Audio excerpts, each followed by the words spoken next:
Did you say something about how one is in consciousness, not just as bystander, but just as anything else? Well, one isn't in consciousness as anything. Consciousness is, and everything that appears is. Well, I mean, Body appears, mind appears, world appears, light appears, sound appears, mind appears, everything appears. There's no in, there's just this that is here. It's perceived. Consciousness is perceived. Well, consciousness is perception. It's perception. Consciousness perceives itself, you could say. Okay. So it's perceived.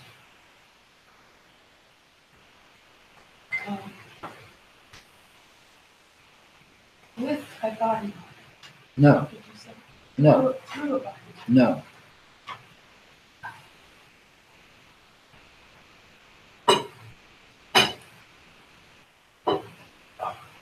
The body mind is an apparition, just like anything, just like this right here is an apparition.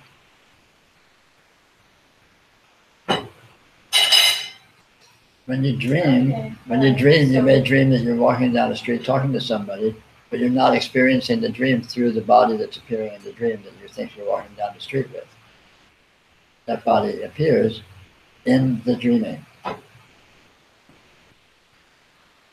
Likewise, this body appears in this. We call it waking dreaming, if you like. Now, synchronistically, it can seem as if the body is perceiving it. You close the eyes and the light disappears, but that's just a coincidence.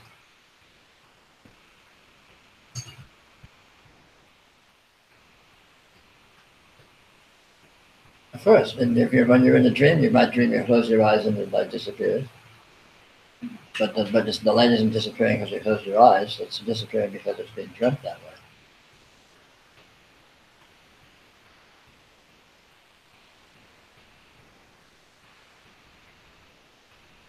What do they call in the court of law? Circumstantial evidence.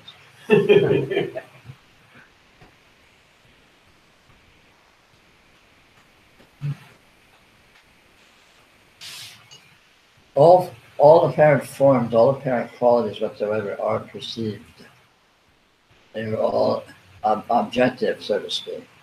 None of them are subjective, per se, if you want to try to draw that dichotomy of subjective, objective. And nothing that is perceived is an agent, has any agency whatsoever. It's all just inert objectification. It's all just inert apparition. For example, to go back to the dream analogy, the only activity in the dream is the dreaming. You can seem to be doing things, you can seem to be acting, you can seem to be engaged in all sorts of elaborate chains of cause and effect, but none of those are actually occurring. All of those seeming actions, if they are seeming actions, are coincidental because the only actual action occurring in the dream is the dreaming. The dreaming does everything. Everything else is being done. Likewise, the body is being done. The world is being done. Everything is being done by whatever this is that is the sole agency here. Sole thing that is here, which is, what you are, what this is, so on and so forth.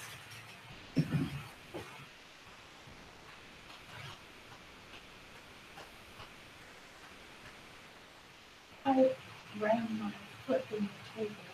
Mm-hmm. But it feels, I don't know what the table feels. Well, let's find out. We're watching. Just circumstantial.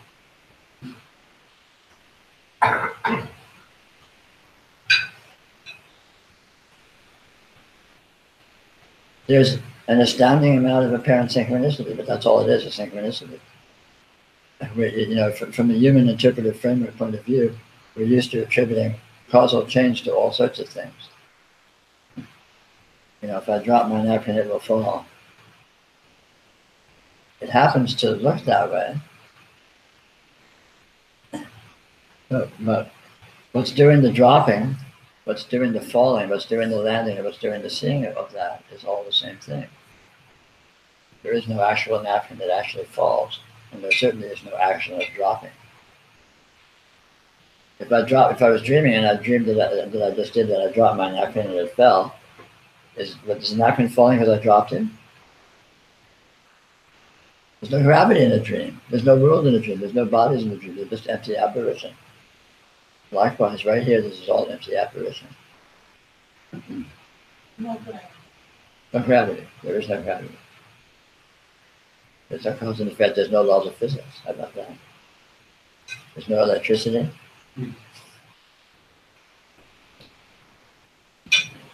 Back in the Stone Ages. There's no Stone Ages. There's no stones. No stones. We're back in the Radiance Age. Never left it, in fact.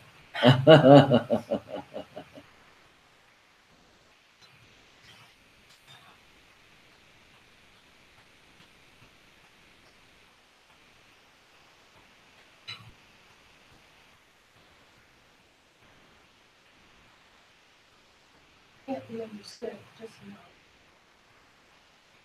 Well, nothing can be understood. Everything is just known. But ultimately, knowing is the only understanding there is.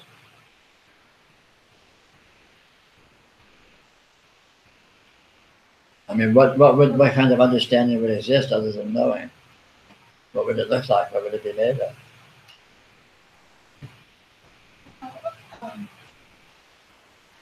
There's a lot of algorithms that are understood.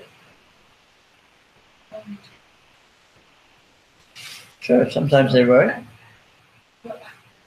Well, when they do, it's not known. It's not understood. But nothing is understood. Anything that is supposedly understood by means of explanation is just a cleverness of description. It's not true.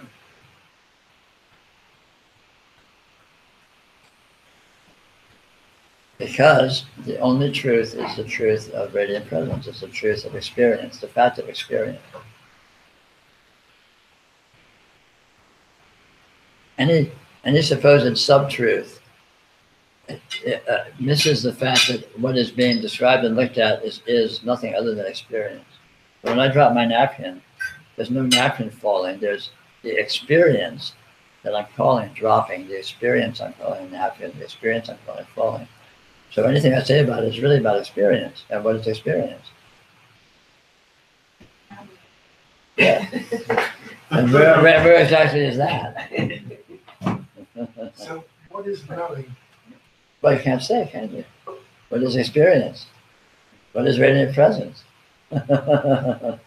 What is God? But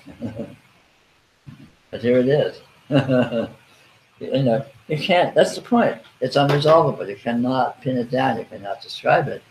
But you can and do know it most intimately. And in knowing it most intimately, it reveals what it is.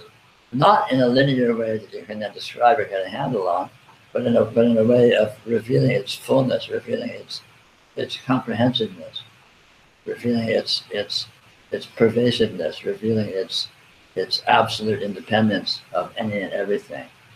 Everything depends upon this. This depends upon nothing. Everything in the dream depends upon the dreaming. But the dreaming depends upon nothing. When you wake up, you may have a theory that the dreaming depends upon the body and the brain cells doing this.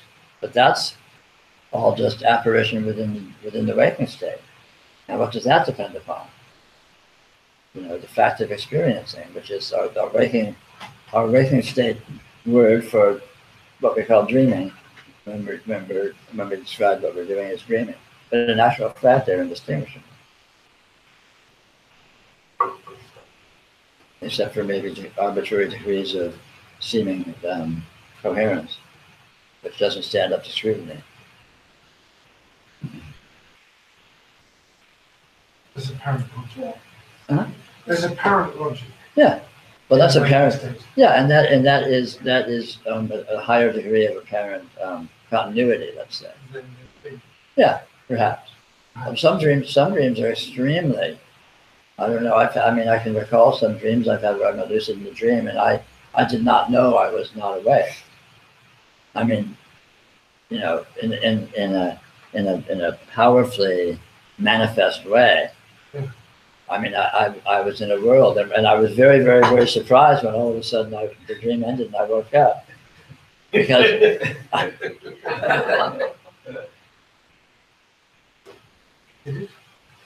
well, who knows? Who knows? Who knows? I mean, this is the point. Mhm. Well, it seems to be the waking dreaming seems to have one of its prime qualities is the sense of that things sort of have some kind of logic or fit together in Yeah. some way.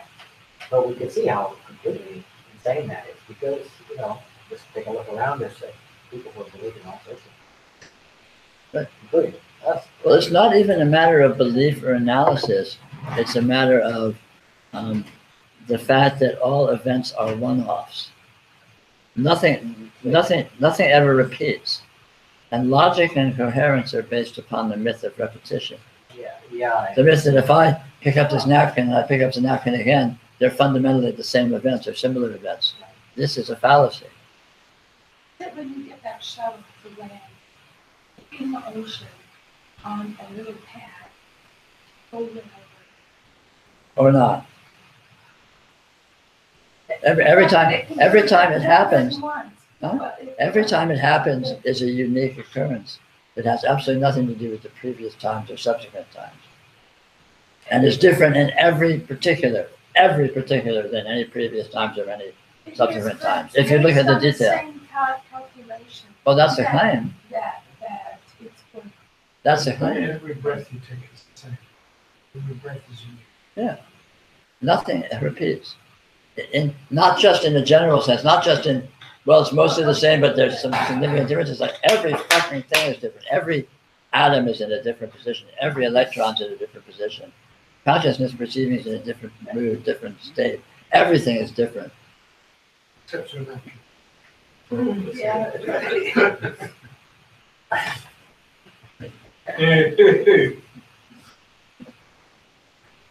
That's it. I mean, this feels like it's going to repeat. It's going to have that kind of.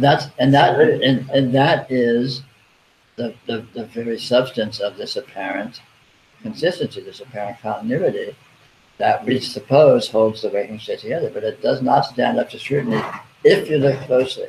If you don't look closely, if you deal with generalizations, then yeah, sure. You know, here we are sitting Wednesday night. We've been here before. More or less the same thing's happening. You're sitting there. You were sitting there last time. You'll probably be sitting there the next time. It's all the same. But in fact, the only thing that's here is experience, and this experience has never happened before. In any respect, every single detail of it is unique. Every one of your hairs is in a different place. The light's hitting you differently. It's different light. The mood I'm in is different. The way my body feels. I mean, everything across the board. There's absolutely nothing whatsoever that's identically the same. Yeah, but this is the fallacy. Is to study that closely. The fact that it feels familiar is powerful. The fact that there seems to be this continuity is powerful, but there isn't actually anything like that there. You know, but it takes scrutiny to observe that, because we're all brainwashed in the myth of continuity, the myth of repetition, which is mostly reinforced by the mechanism of description, because we use the same words to describe the event. We assume it's the same event. It's Wednesday night, we're at Pam's house, you're sitting on the sofa. So I would say exactly those same words last, a month ago, but the words may be the same, but the event is entirely different in every regard, in every particular. Well, the napkin is going down. Huh? The napkin is going down. What's going on? The napkin. So what? It's going to go down every single time. No. It's different every time it goes It's down, though. Well, of course it is. Except the downing. That's the bottom line.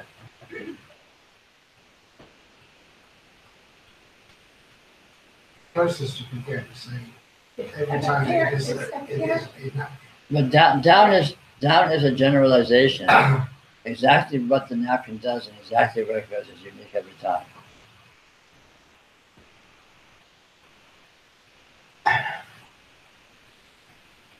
Well, we're talking about. Yes, we're talking about gravity, And- a myth, and- the myth of gravity, the inadequate hypothesis of gravity.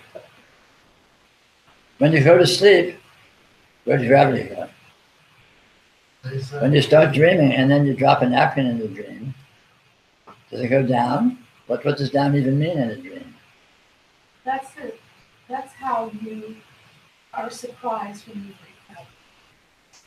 Not in a state in which the laws of nature. The laws of nature may seem to work in a dream. You may be able to walk, you may be able to throw things, you may be able to drop things and they fall. Well, it's like when you woke up. It's like both seem so real. But Sure. there's something that tells you that that was something other than. Sure. But the last moment, but the moment when I was talking about you guys sitting on the sofa the same 4 minutes ago, that's equally different than now. That's equally dreamlike. It's gone. It's like the dream is gone when you wake up. And the moment when I started saying these sentences, it's gone. Where is it? It's dreamlike. You know, the point of this is to look at the experiential actuality in real time, which is the only time there is, and forget about these abstract frameworks of time and event and repetition. Oh, this happened then. As soon as you say this happened then, you're stepping into fantasy. Because there is no then. You can't find a then. And the this you're claiming is not this. It's some this that you're imagining, you know, under the rubric of memory. Memory is a euphemism for fantasy. It's not that it's wrong, it's just not right.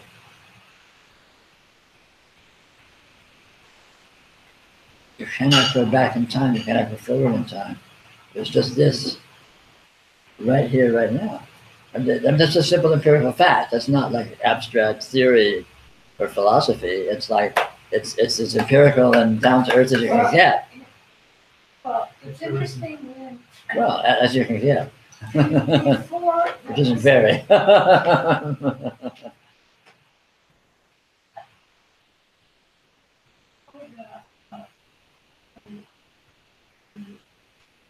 Physical law, The so-called physical laws.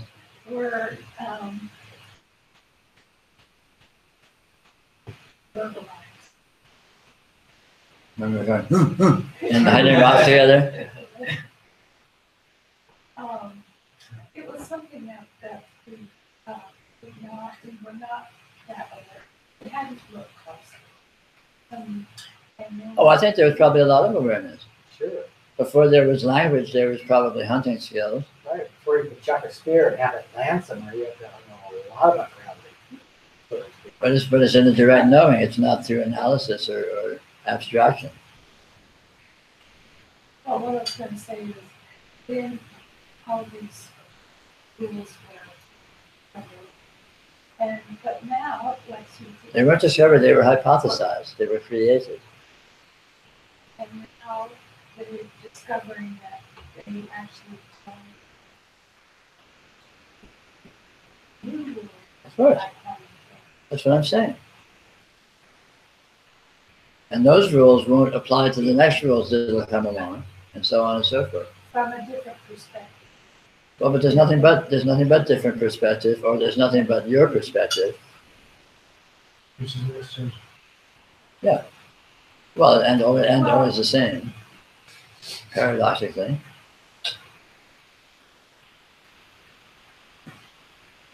Quantum mechanics is an abstraction. It's a fantasy that you may have read a book about, and you can spit out.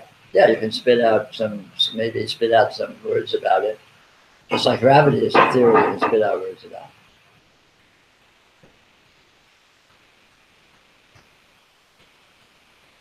See, watch. See this? See that? You say, oh, gravity is holding it down. No, just this. Just this.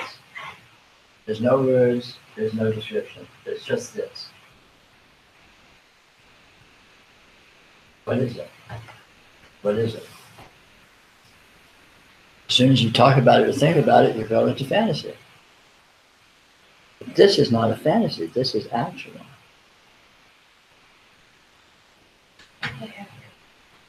Good. What's the difference? Fantasy discriminate. See words.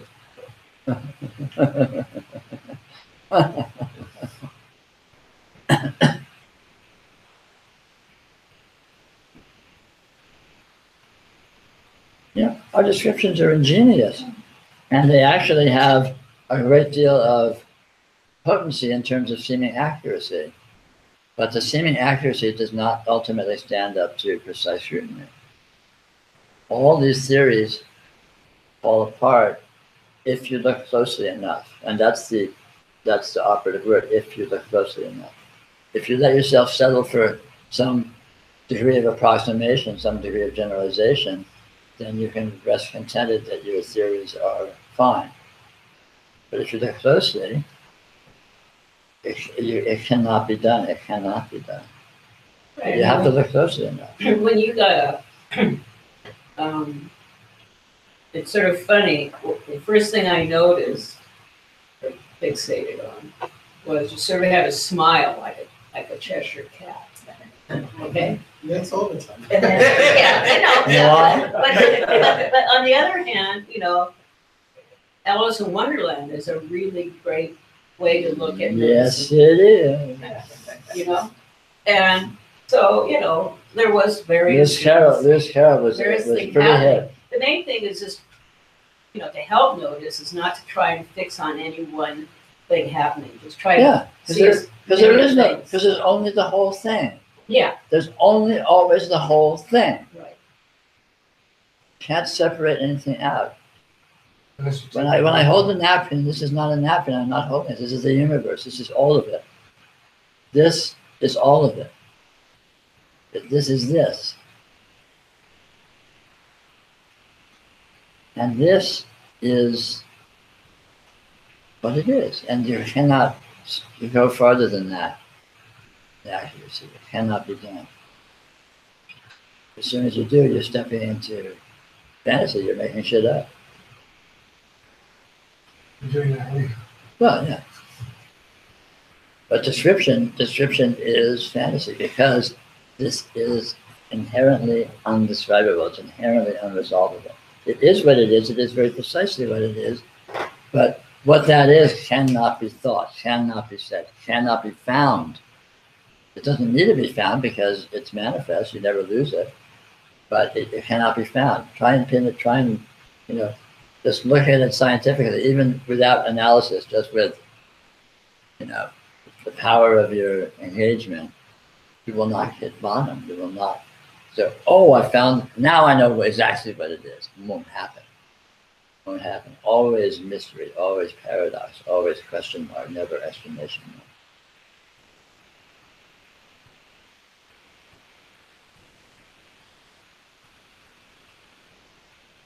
It's a tape. Yeah, what is that? Huh? I don't know. Esoteric The attachment. THC patches. Yeah. There, Actually, they're LSD patches. You think I can do this shit straight? God. type sheets. All that you're saying, I think is why direct engagement is so powerful, is because It's the only thing that exists. Direct engagement is the only thing that actually exists. And as soon as you pretend something else exists, like analysis, which is actually at the end of the day nothing other than direct engagement, because there's nothing else than direct engagement that exists. You're splitting off You aren't actually splitting off, but you're pretending to split off into fantasy. Well, my experience is something like the more I do all that, or the more I see that that's what's going on, the more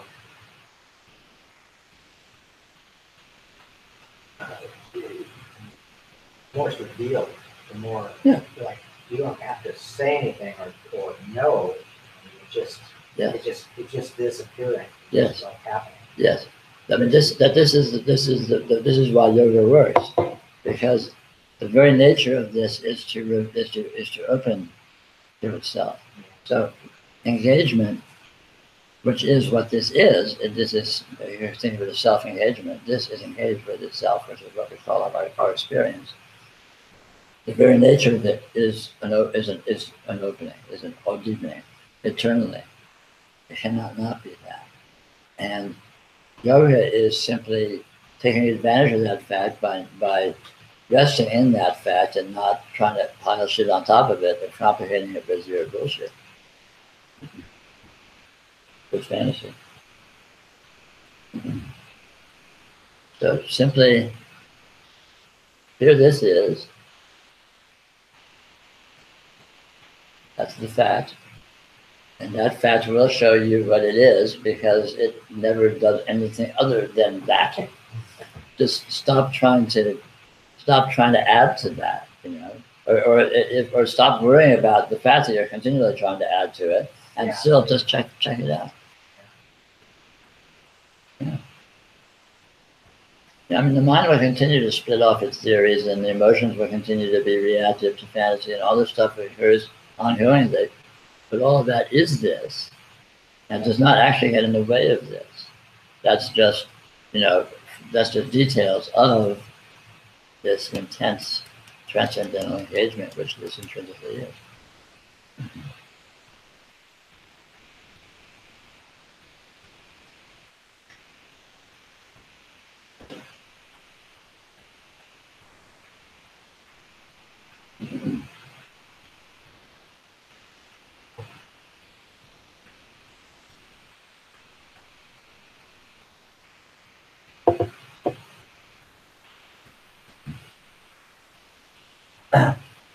I think your child's the best it's been in months. Really? Yeah. I haven't had it yet. Good batch. The chai fairies were smiling upon us today. I used a lot less ginger this time for some reason. I like it. There's still lots of ginger. Yeah, but that's The balance is a little better to my palate anyway. okay. We'll try that.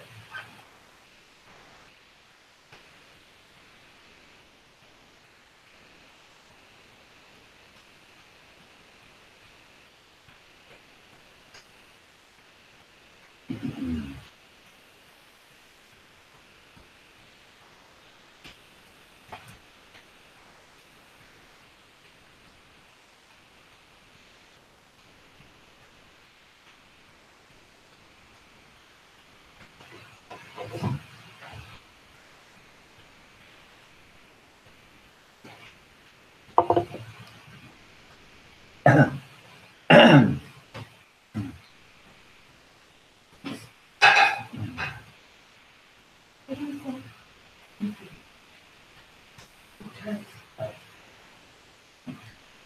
An actuality.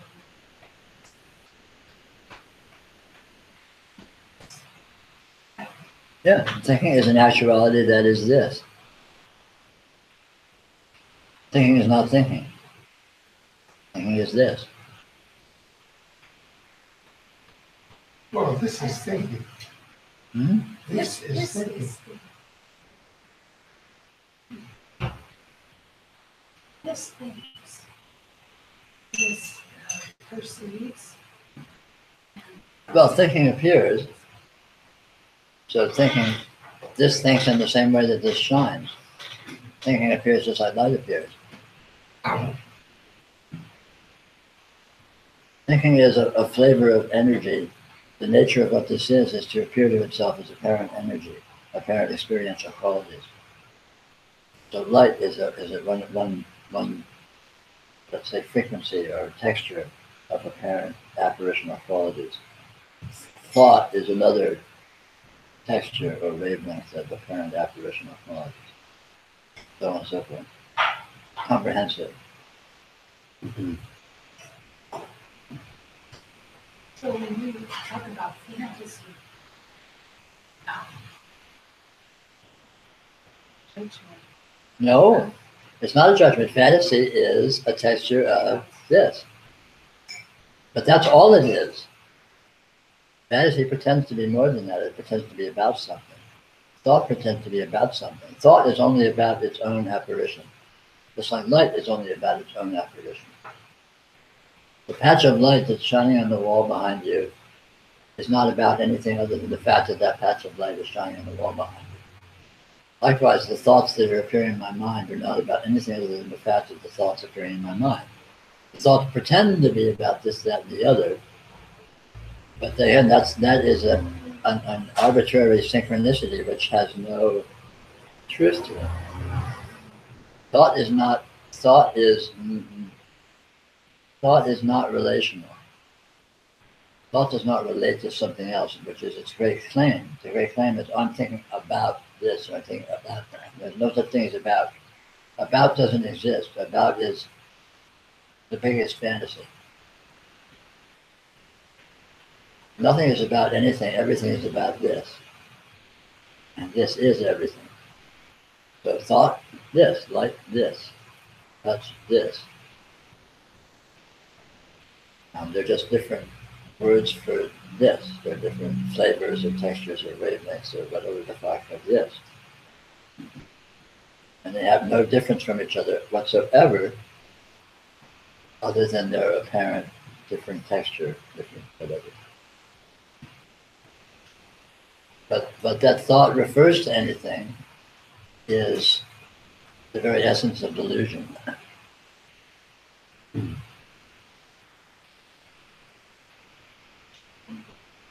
I know, doesn't it? We may as well just be sitting here making gibberish noises at each other. Oh, we are! Oh! That explains a lot.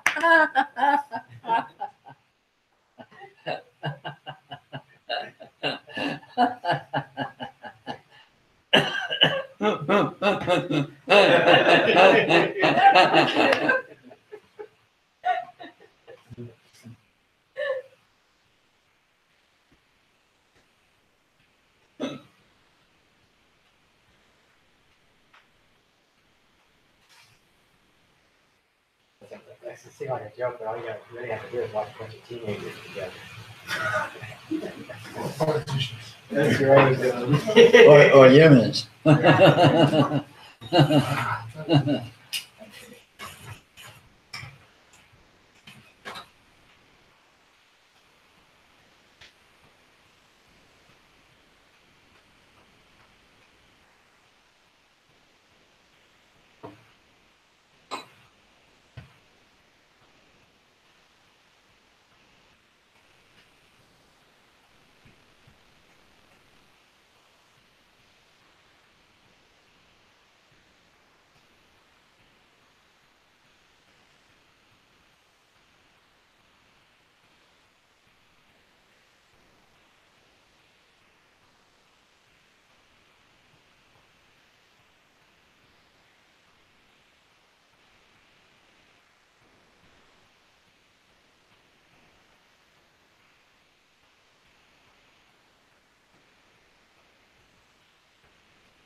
what we call knowing that.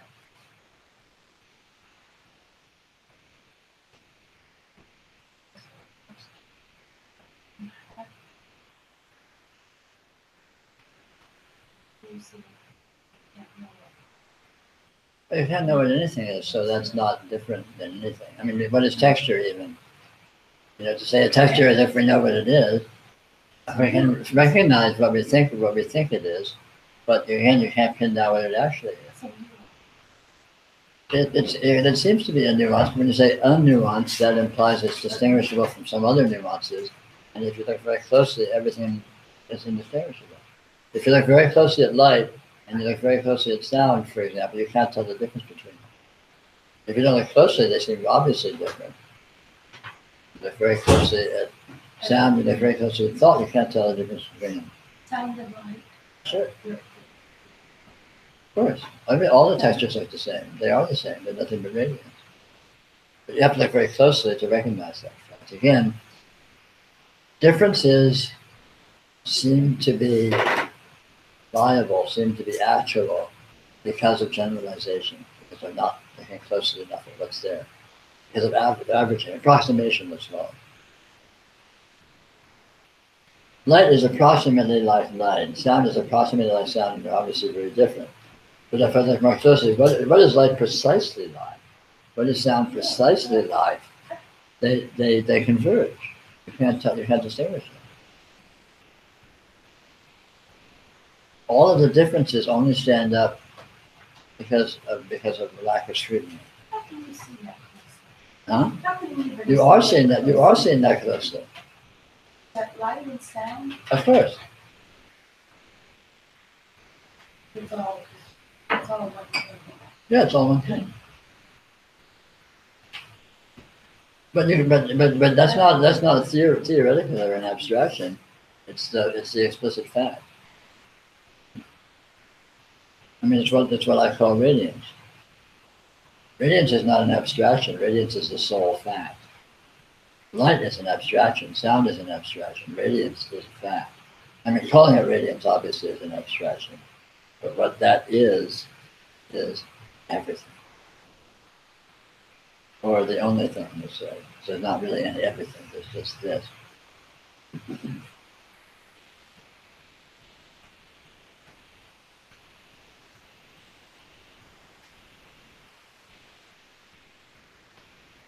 You go to sleep, all the differences of the senses disappear. When you start dreaming, they reappear, seem to separate out. When you go to sleep, they all collapse. But nothing's actually collapsing, nothing's actually expanding.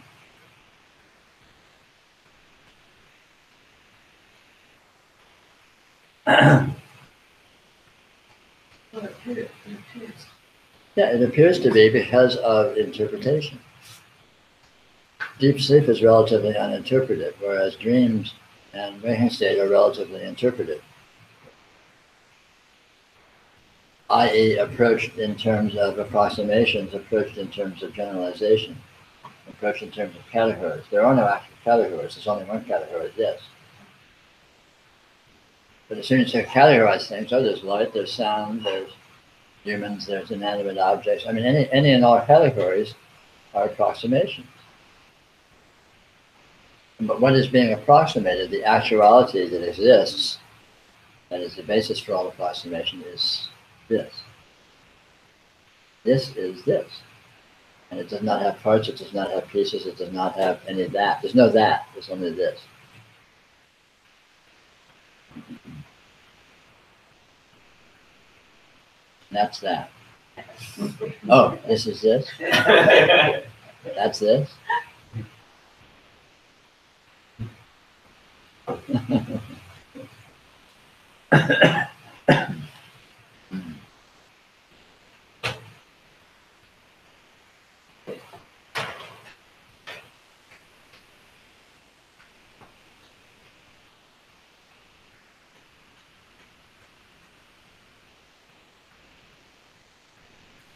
You know, what I'm talking about is directly knowable. In fact, it is already directly known.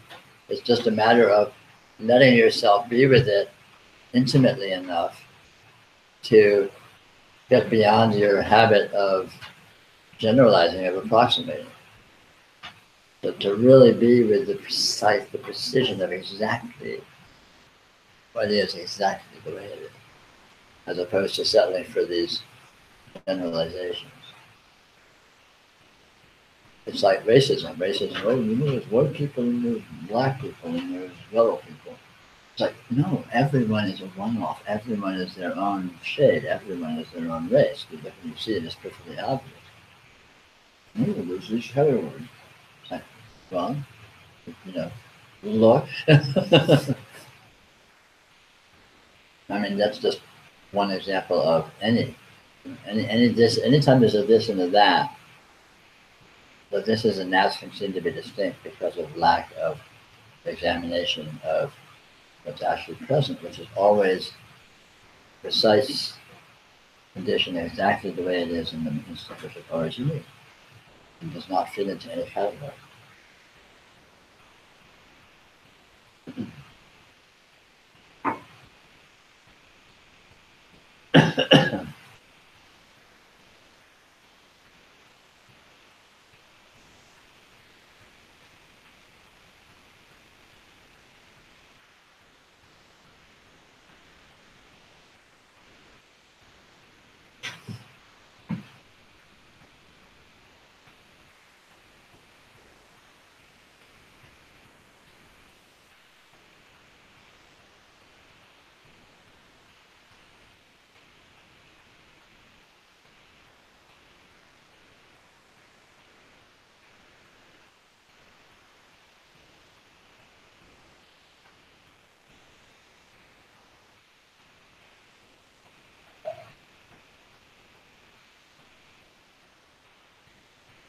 And that knowing be known without effort.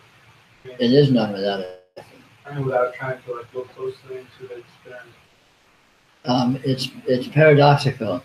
The knowing is already looking at with absolute intimacy at experience, but there's a seeming mechanism of not acknowledging that, a kind of a hypnotic trance of pretending to deny that, of pretending to be with things in terms of generalizations, even though in actual fact absolute intimacy is being known.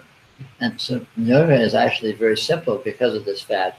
You don't actually need to develop a new capacity of knowing more precisely than you do. It's not like you need to build up your knowing chops.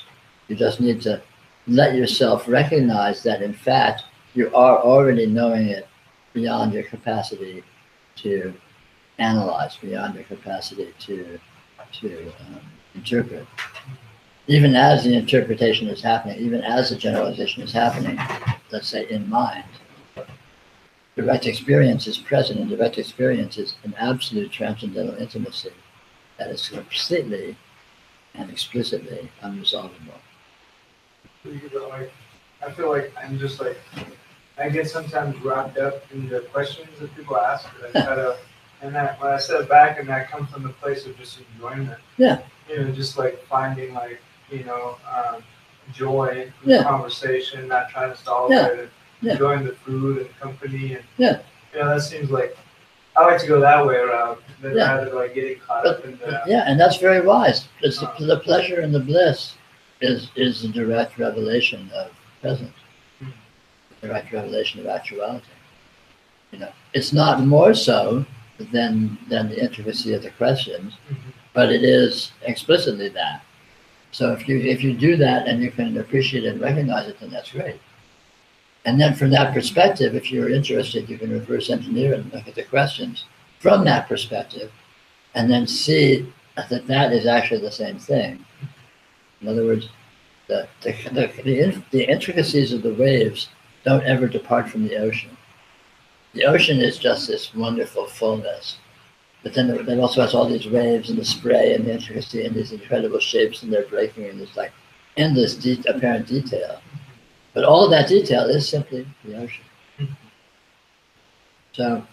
Yeah, I guess it's just the aspect of, like, I enjoy the questions and how it's brought up and communication, but I guess just the solving it, trying to solve it, that's where it gets. There is no solution. It gets like, it's like very fuzzy and fuzzy. It is. It's fuzzy and buzzy, and that fuzz and buzz is the very essence of the radiance. That fuzz and buzz is this fullness, this amazingness. But if you can just be with that, then you're home free. That's the finish line.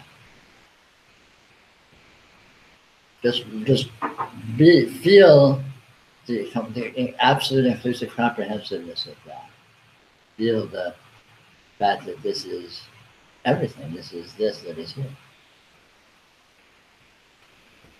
And there's not you need to try to feel it. Just feel it, and it will reveal that. It will, again, it opens itself continuously and reveals ever more subtlety, ever more dimension of itself. Spontaneously deepens. That's nice.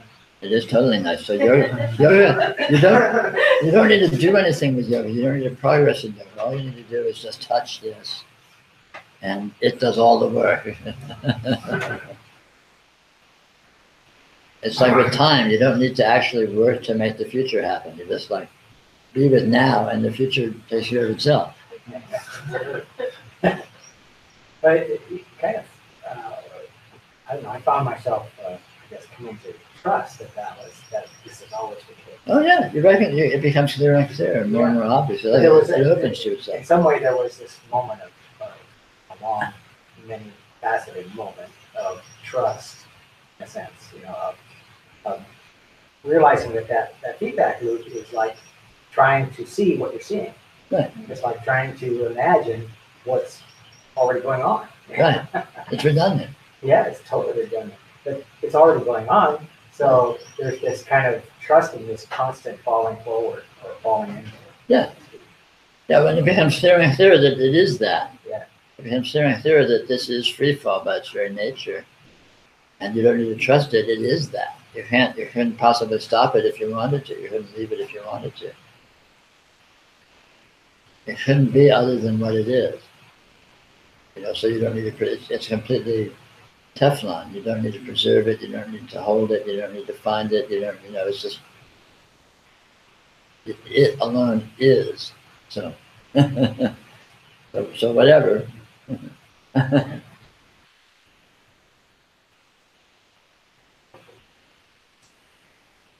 With the objects, the perception, like the chair, the rug, within the nature, the fundamental nature, is radiant presence. Yeah. As you're saying, which is the same as I am and everyone else. Yeah. If you want to a simple way to understand radiant presence is substitute the word experience. So there's nothing present but experience. And there seems to be people and chairs in a room and discussion and all that. But if you look closely, all of that is just designations of the presence of experience, radiant presence. And experience is the only thing that can be found. You can't actually find chairs. You know, close your eyes and the chairs disappear. If you leave the room and the chairs disappear, but experience doesn't go anywhere. Experience is absolutely always full, always right here, right now. And it's the only thing that is. And all of the seeming apparent elements that seem to appear in it cannot be found as anything other than the fact of their being experienced. So this is not a chair, it's an experience. This is not a room, it's an experience. Or you say the experience, because it was only the one experience, this experience that is always right here, right now. Now, another part you were saying how everything is constantly a change, nothing is twice, but the awareness of it is the same. The quality, the awareness, right? So Sure. there's this change, but then there's this stability within the recognition. It seems to be, but you can't find any actual change separate from the stability, and you can't find any actual stability separate from the change.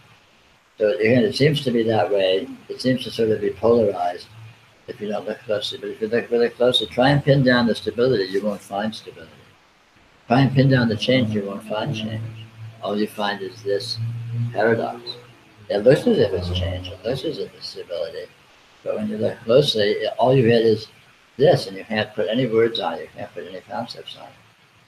Does it seem to change? Yeah. Does it seem to be the same? Yeah. So what? You know? All of that is just abstraction. It's trying to put resolution, put definition on something which is unresolvable intrinsically.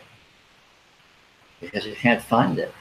It doesn't go away, it's completely revealed, but you can't get to the bottom of what it is. It seems like the outside things, from like even the body, and the outside world seems to change through time. Yeah. I mean, like within the awareness that I am, Right. the radiant presence is without change. It seems that way, but again, look closely. Try and pin that down. Try and find this that's without change. And really try and pin it down. Like where is this? What is this that's without change? Just try and find it, or try and find what changes. Try and find anything that's changing. You know, I mean, you really, just be with it really closely. Take that like a koan and just, feels like this is the same and doesn't change. So, can I find that? What is it? Where can I get to that? Can I settle in that? You won't find it. You really, literally will not find it. It seems that way. It seems really obvious that it's that way. But it seems obvious that this is a room and chairs and people talking. And if you were asleep in bed dreaming it and you woke up, you'd realize there were no people, there were no chairs, there was no talking. It seemed that way.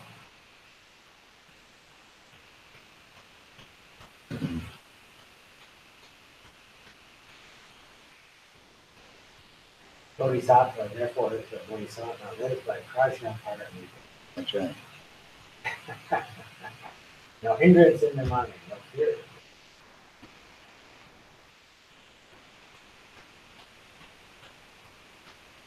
Some of the good Buddhism. Yeah, that's many stuff there. Yeah, there is some good Buddhism. Did you post that on Facebook today? Yeah. Who posted that on Facebook? Well, it's a good one, comes around. Been around for what? 2,500 years or something. One another. What's that repeating formula in the Diamond Cutter Sutra? Keep showing, why does the Bodhisattva or whoever not cherish the idea doesn't cherish the idea of a self, of an entity, and oneself, or in anything? I mean, it just, the whole chapter, there's a question and it goes into elaboration, and it always gets back to this formula of why is this? Because the Bodhisattva does not cherish the idea of that anything, that no Dharma has self-nature. No Dharma has self-nature, which is a Buddhistic, Sanskritistic, whatever the fuck istic way of saying you can't find anything, nothing resolves. You're looking for anything, you never get to the bottom of it. But at first that feels like for a long time, feels like a racing or kind of like checking something. Yeah. But at some point it stops being that so much and just starts to flow. Yeah, because nothing's being erased because there is nothing to erase. Right. But it feels like because you were so busy trying to stop and see what things are. Yeah. Right. Stop it. Okay. What am I seeing? Yeah, and that's fine. That's fair enough at a certain point. But pursue, stay with it, and you'll get to the point of, I can't find it. I cannot find it. It's right here, but I can't find it. And that gets really, really obvious. And then even that it's right here it fades away. And it's just, I can't find it. And then that fades away, and it's just, there's nothing. There's nothing to find, there's nothing to not find. Just this. Tired of looking.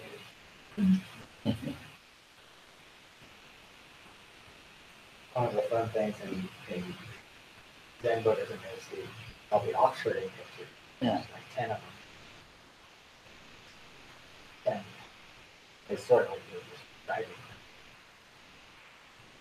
The last one is this old coot, with a bag over his shoulder, feeding candy to the kitties, in the town square. That's the last one. That's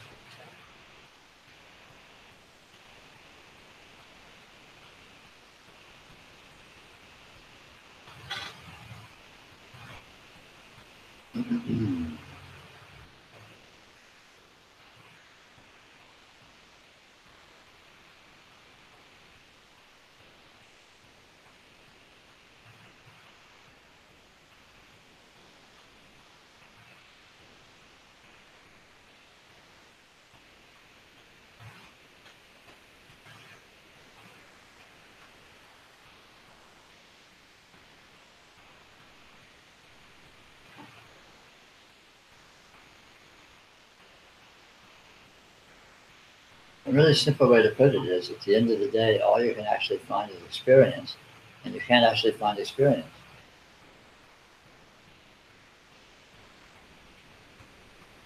Is that simple? Maybe not. For you, that's a simple way being embodied yourself. It's just Everything's a feeling. yeah, it's just This room is a feeling. it's just It's innuendo. It's a seeming. That doesn't resolve into actually being anything you can do. Seems like it's a self, seems like it's an objective world, seems like it's cause and effect, seems like it's interaction. But then, you look really closely, you can't actually find any of those things. They don't go away, they are negated, but you can't find them. There's no them to go away, there's no them to negate. It's just innuendo, it's a seeming. well, it had changed. Yes. Seems to.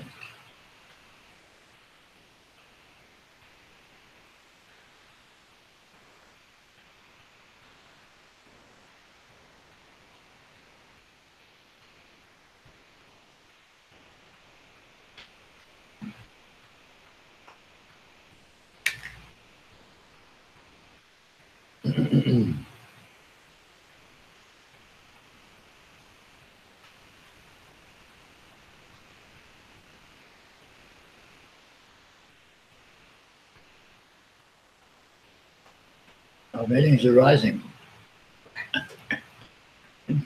How far ago we had 7 viewers, now we have 9. And to what do you attribute? They all woke up. They stumbled onto the wrong YouTube channel. What is this shit? Very seen.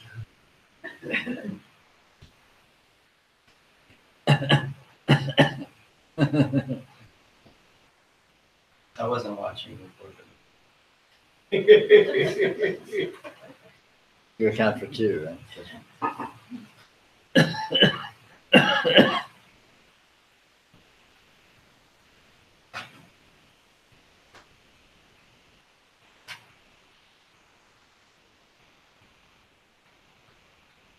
Well, why don't we have our break? Have a little tea break. We'll be back in 10 or 15 minutes, or whenever, or never.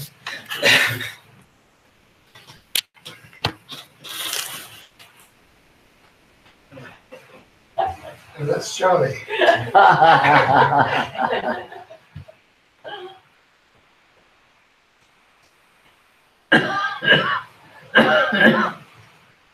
Hmm. I'm sorry that cheesecake has got gluten. I know. I'm going to. But if you eat the top, Yeah, she did. I've become an expert at cheesecakes. Very good. what do you think of the soup? I love the other kind of soup. The other one's Try the other one. fabulous also. Seem a little carby. Carby? For like, Oh, maybe. I think it's spoonful.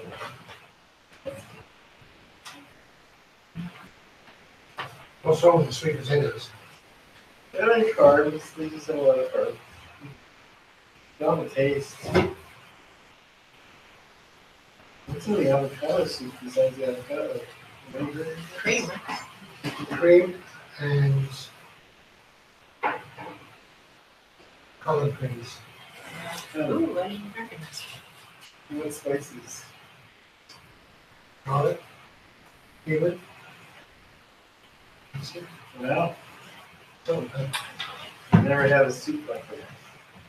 I've never had avocado soup. I never made an avocado soup. Did you make it up or did you? No, I started with a recipe and made it.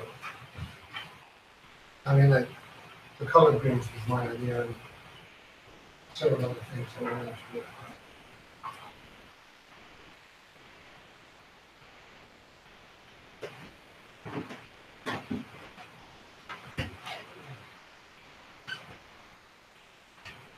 interesting if you just arrived here and just quit going back there. Just on its own. The wind does that, but it's called sleep. Yeah, but all the time. I think if it just happened with no.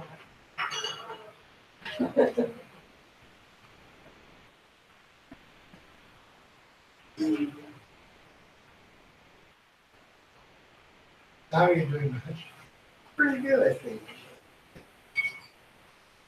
Got some clients now. Is your love affair is going well?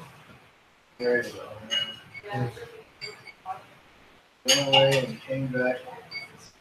Right for work. Nice when they come back. Well, when he came back on the whole other level. How is We go another level. The avocado. how the other place? You can tell who the keto people are. Oh my God, this is so good. They're all going for the fat. Wow. How are you even doing? How are you? Let's just, Pretty good. Life is always interesting. Yeah. How about you? Anything exciting? I tried all 3 chocolates. Oh, good. And I found that the coconut was not really. We're going to. It's too cozy. They're both the same. Coconut. They're both the same bar. We're gonna find They are. Yeah. But different customers. One is 70%. Oh. No, they're all different. Oh, well, there's a double. I bought one that was already here. Oh. Well, There is one that I don't know what. There's 3 different flavors. I'm sure that's covered. Oh, there's one, oh, really?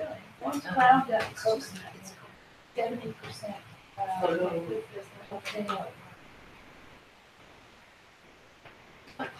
Okay. I had the whipped cream ingredients ready to go. I started working on my website. Apparently, screwed things up a little.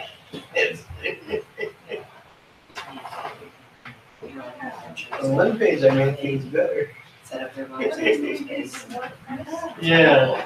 I don't know why it's not a what you see is what you get thing, because what it looks like on the page that I'm editing is exactly what I want. And what's showing up. Well, I'm previewing. No, no, the preview doesn't look right. But what it looks like on the it looks perfect. So I don't know.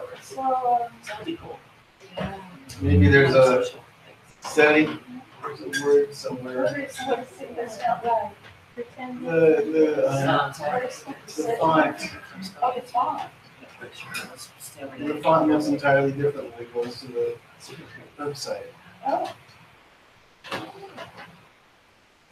I finally figured out that the only way to preview something is to save it. Oh, yeah. That's annoying. And then you have to lose what you already had. So I guess you have to copy it what you have and.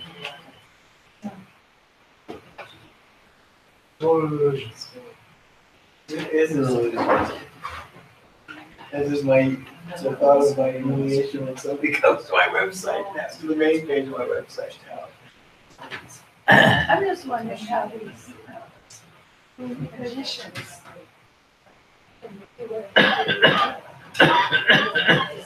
Stuff that you see.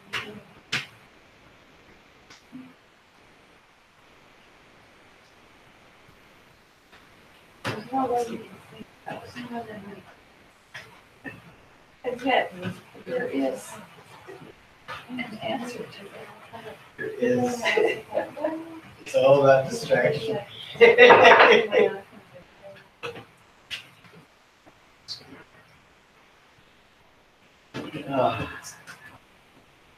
you give me a lift to the train station, Glenn? Sure, thank you.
Yes.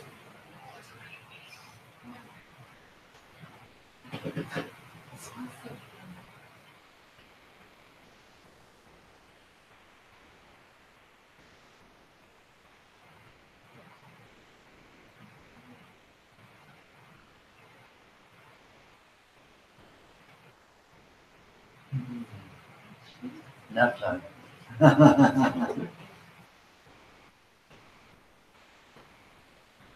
They cover the second half of each other.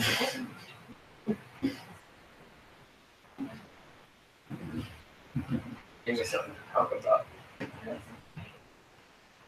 Magic. Uh, Magic.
Oh, yeah, the bell's behind you.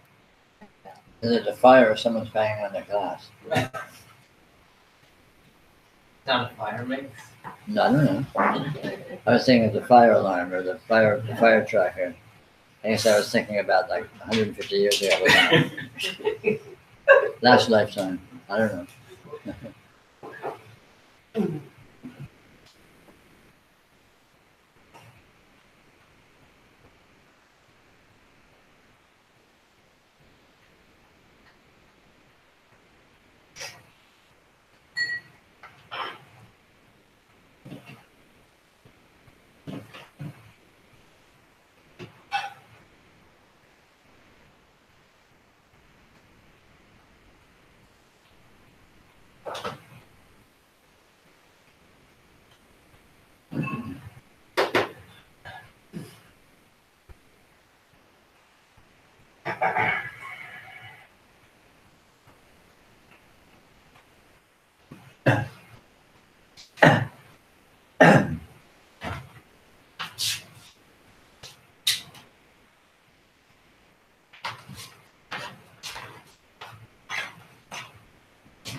This one here.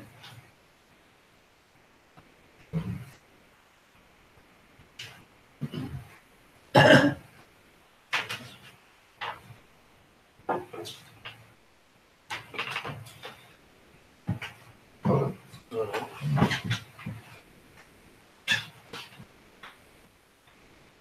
think that was one of the increments from 7 to 9.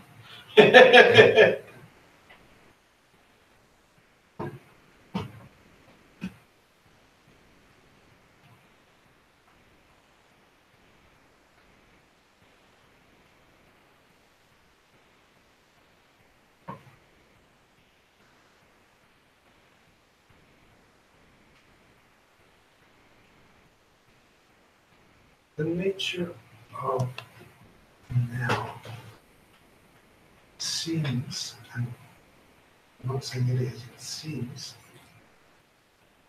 to change according to memory. So that as my memory gets more and more now seems to have a different flavor. Mm. When you look closely, it doesn't. But first glance at now, it's based in, it seems to be in my head to be based on a memorized something that happened to me before. Mm. Rather than, I mean, I know it's not, You mean in terms of the interpretation of what's happening? Yes, Right. that's the interpretation. Yeah, oh, absolutely. And I have no way of knowing if this version of mine now is any better or different from the previous version. And it doesn't matter. No. But the flavor has changed. Mm. And I'm aware of that change in flavor. Mm. And it's interesting to savor that. Mm.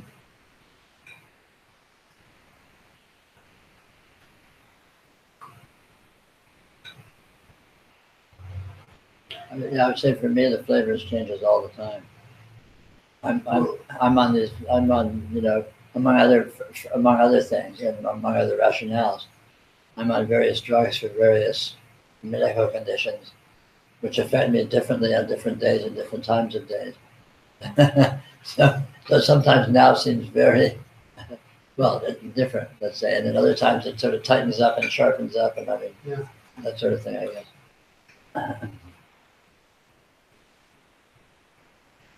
The life of a drug addict.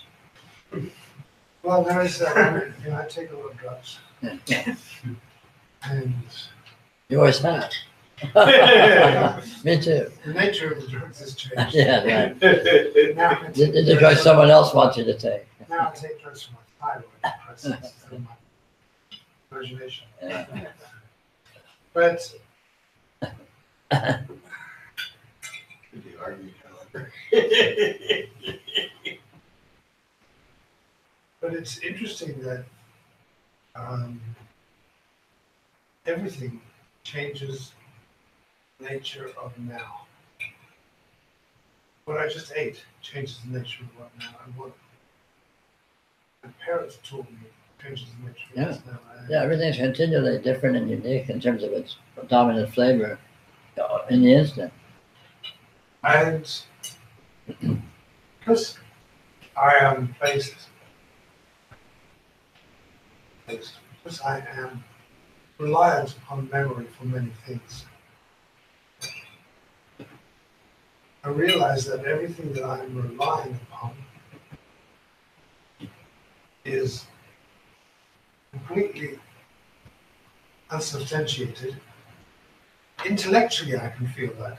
I know that it's not, that there's no continuity. But now I can actually not define it, but I can observe it in a way that I can't.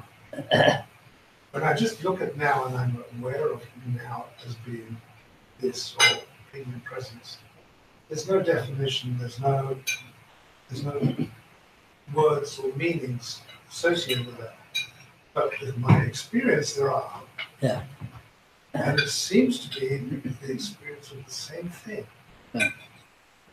It's kind of strange that you have, in one sense, you have me and the other one. Meaning as well. Yeah. Yeah, we always seemingly coexist in these two worlds.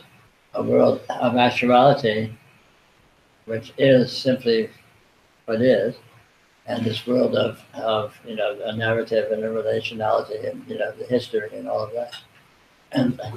And it's impossible to eradicate either one. But one of them is genuine and one of them is you know, implication.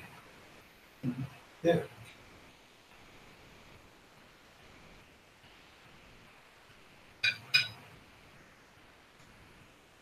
Looking at the same thing from different ways. Yeah.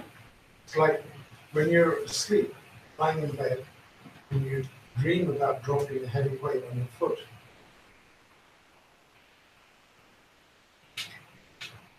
My mind tells me, and this happens to me in dreams quite often, that actually the stone is traveling parallel to the ground because it's going towards my feet, as opposed to going down, which it would be if I was standing up. But I'm thinking I'm standing up, but I'm lying down, and I'm very aware I'm lying down, and the stone is dropping that way instead of dropping that way. It's two ways of getting the same thing.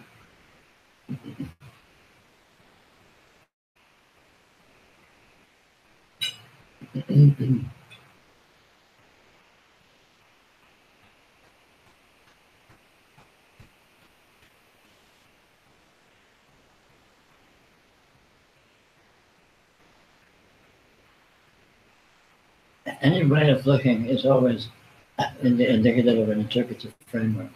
Because in actuality, there is no perspective. There is no way. There's an infinite, inclusive simultaneity, period. And you can't go further than that. You can't. As soon as you, Sorry. as soon as you're looking at it from a perspective, that perspective is being defined into existence in imagination.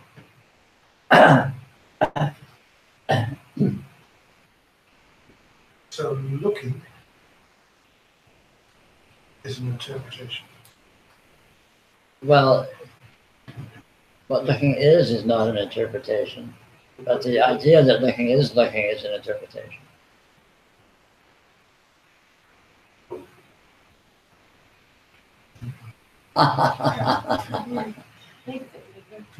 Yeah, I understand it, but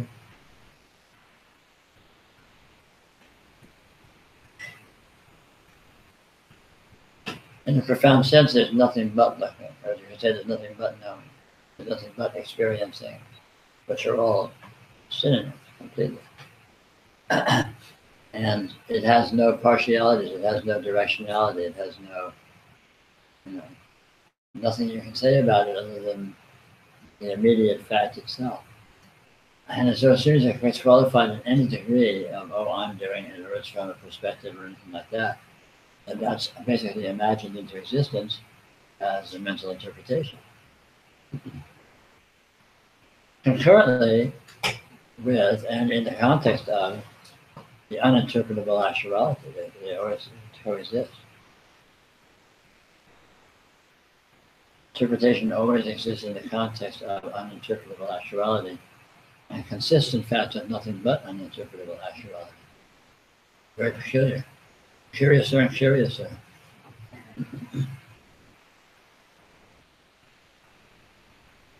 but ever more beautiful. No, it's And infinite, luscious. infinitely beautiful, infinitely luscious. Which is why, as we touched upon briefly earlier, probably the easiest path to yoga is to just settle into pure hedonism, settle into just pure lusciousness, pure bliss, pure pleasure. Yeah.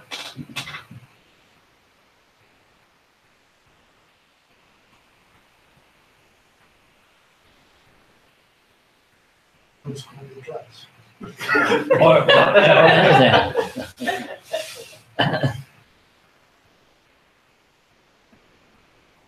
anything. Or anything. Or nothing.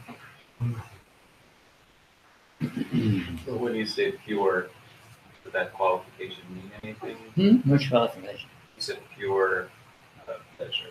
Yes. Because to me that sounds like as opposed to No, it's interpretive a framework well, kind of that may pleasure. be that may be an implication. It's just a poetic Yeah. euphemism.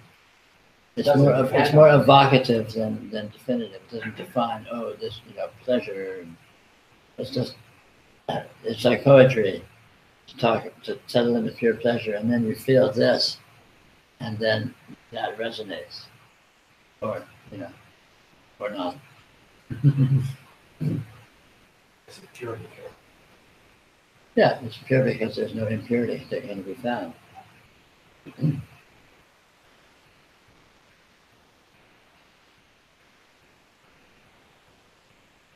Definitely seems like there's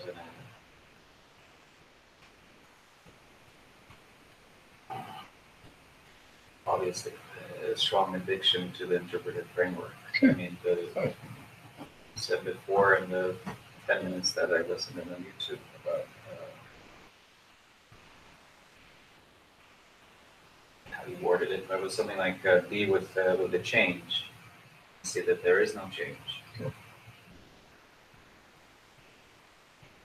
So I'm using that as just one entry point for like a jumping point, you said, to exploration. I don't, it feels very clear in a way, but there is change all the time.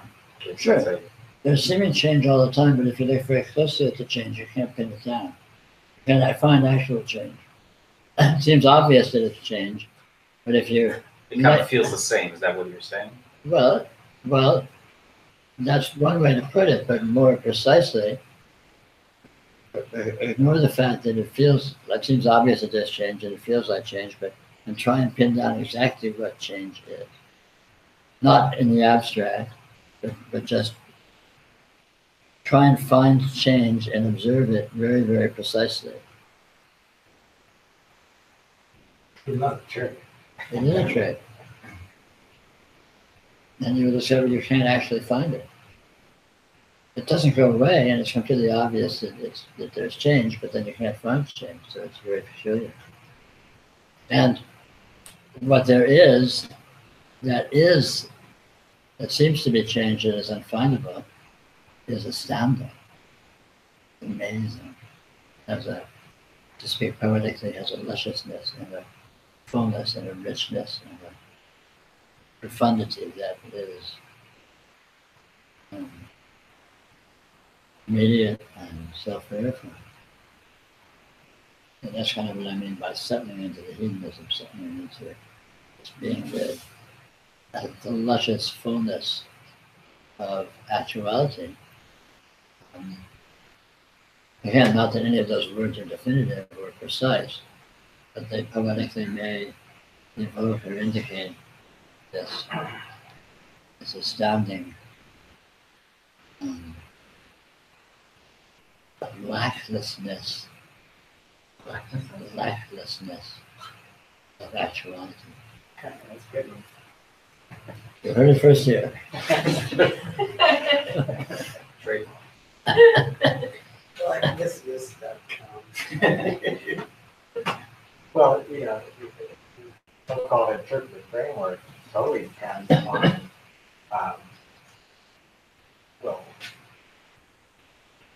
the definition. It's always about something. It's always which always depends upon lack or incompleteness. This can only be this distinct from that if that has some qualities which this lacks. You can differentiate. And in actuality, this that is here is lackless. You cannot find anything missing. You cannot find anything omitted. You can't find anything.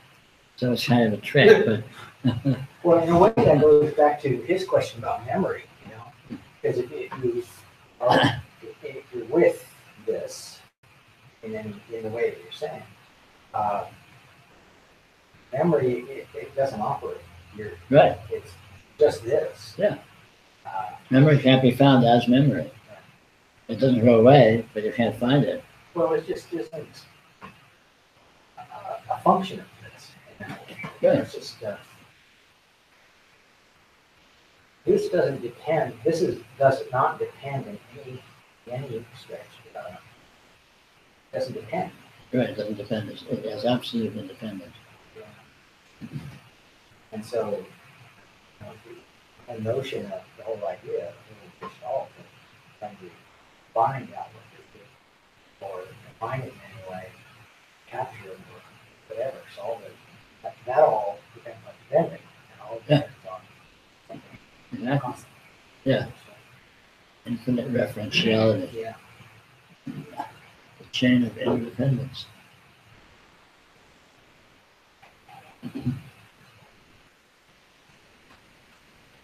That's what I was talking about. Trust. That's what I was trying to say. It's kind of stepping into space. Mhm. And space is this. So, here we are. This is. How is this? How is this? Completely trustworthy. Would you put that as sort of the sadhana? I guess that's the yoga. Sure. You can put it that way. But the point is to really feel that.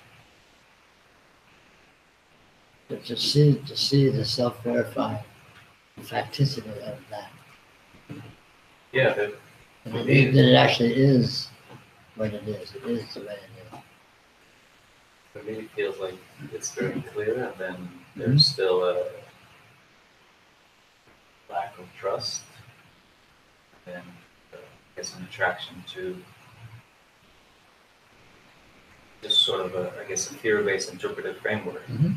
And so stepping out of that. But it's not really Space. it's not really an in and out. And as you're with Sure, it, feels like it. yeah, it does. As you're in it, you know, progressively over time, repeatedly perhaps, seemingly, it will become clearer and clearer that the lack of trust in going to the interpretive framework doesn't in fact negate or cancel this condition that is explicitly It just feels as it is. Yeah. And that feeling is itself a texture of this that is as it is. Because part of the peculiar nature of this is it has an infinite range of ways that it can seem to be, an infinite range of flavors that it can seem to present in, all of which are this itself, and none of which depart from this. But these different, but we, you know, in terms of categorizing, we are used to categorizing these different flavors and differentiating them. Well, there's this flavor and there's that flavor and there's this and there's that. and one flavor is better than the other. Yeah, sure. Categorizing them, and then comes value judgment, and then comes, you know, attraction and aversion. You're trying to grab for this and avoid that. You know, clarity is so much better than delusion, and resting in actuality is so much better than interpretation and all these things. But in actuality, it's not like that. And that becomes clearer and clearer as you progressively have more and more experience of being with this. Which is why the yoga is not to dismantle interpretation, or not even to fight or try to get out of interpretation. The yoga is simply to feel this that is here as it is, nakedly, to whatever degree you can recognize. And then as you drift away from that, just let it go. And then repeat. Do it again. Feel this that is here. Let it go. Oh, you know, over and over, seemingly. And every time you do that, it will be deeper and it builds on itself. But not through any effort of yours or anything you have to do, any special technique. Its very nature is that it is like that. And then ultimately, this dominates and reveals itself as truer, and ultimately the only truth, whereas all the interpretation and all the addition to interpretation and all the fear-based orientation to that reveals itself as like a shadow show, reveals itself as being very ghostly and unimportant. It doesn't necessarily stop. In fact, it most likely will not stop, but it doesn't need to stop because there's nothing there of any importance. It feels like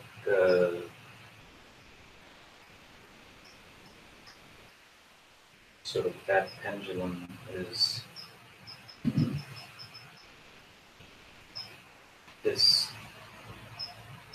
addiction to, I guess, more heavy-handed interpretation of fear, and then quickly doing something to avoid that fear. I was listening to a talk about Advaita Vedanta,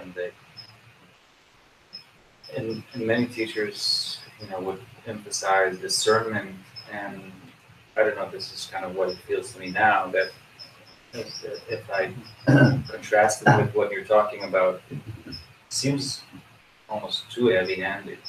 Advaita Vedanta would like, I agree. this discern, this is God's will, this is your will, you know, this is your vasana, or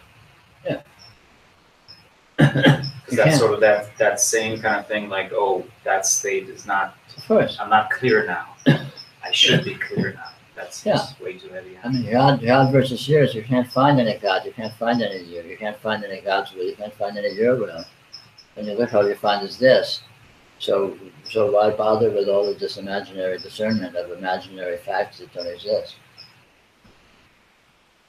You know, it's a little bit of a red herring, I would say.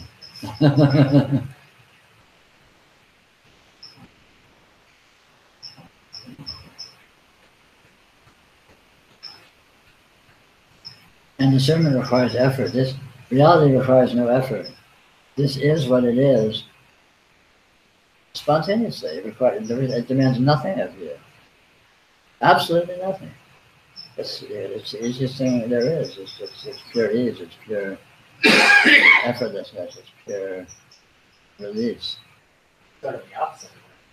Yeah, totally. It's kind of like, it doesn't matter how lost you get, you just kind of, oh, yeah. You're not trying to box anything. There's nothing to box, and there's no boxes. So try to box all you want. What would you build a box out of? Clarity, confusion, whatever. Yeah, but you can't find any clarity and you can't find any confusion that are distinct from each other. All you find is this.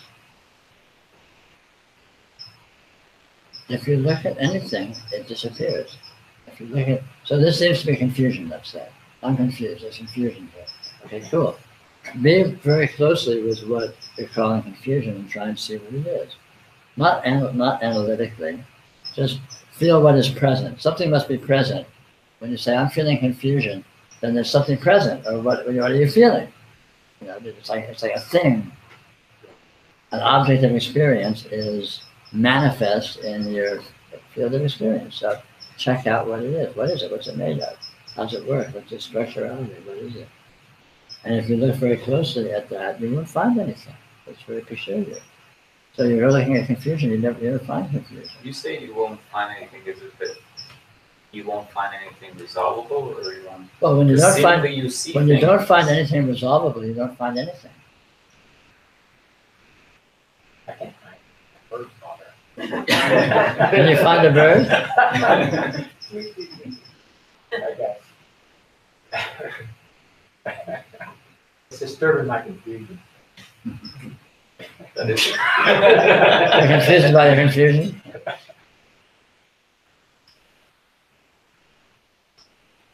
Not resolvable means that it means that if something is, so here's this is a thing, right? This is a thing, here we go.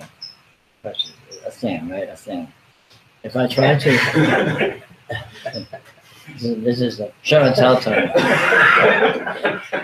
Well, sometimes I do my demonstrations off screen, and I wanted to include our viewers at home. It's an upgrade. Yeah. So anyway, so here's the thing, right? It's a thing. Now, if I want to pin down exactly what this is, I investigated very, very closely. Now, the more closely I investigated, the more I discovered that the only thing that is here is experience. If I look at this very closely, I will discover what I'm calling this is actually what I might call the experience of this. And then if I look closely at that, what is the this that the experience is of? All I find is the experience itself. This has no coherent quality, it has no coherence. It has an infinity of different implicative qualities that it presents simultaneously in a way that never repeats itself in the unique instant. In other words, so I can say, it's white. That's coherent. But I look very closely, there's an infinity of shades of what I might call white. And, as I move my pulse, my heartbeat, my hand moves minusculely, the light shifts on it, and so all of the patterns of light keep shifting, and so the exact shade of white in any portion of it seems to be is continually shifting and breathing. So I can't even find what color it is. And what shape is it? Well, this shape is this shape. Well, again, I can't. It seems to have shape, but I can't stabilize a particular shape that it has, and so on and so forth. So at the end of the day, I have a dreamlike seeming that I'm calling a thing that is nothing other than experience itself. It doesn't go away, but there's no it to go away. There's just this.